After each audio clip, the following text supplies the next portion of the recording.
Hello everyone, I just bought a GoPro 10 and while I was trying to set it up for my future vlogs about my seaman life, I encountered this flickering issue. The flickering happens because of the power grid in your country. So if you don't already know the frequency of the power grid in your country, you just have to Google this information. For example, in Europe, we have 50 Hz on the power grid.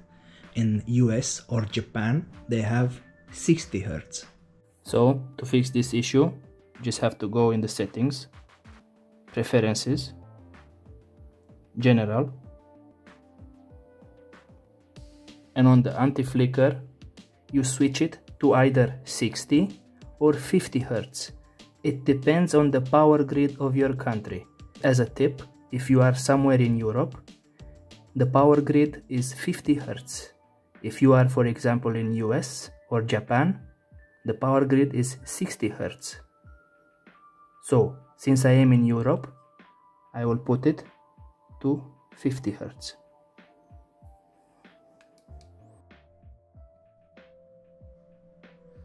And as you can see now, there is no more flickering because I am in Europe and we use 50 Hz.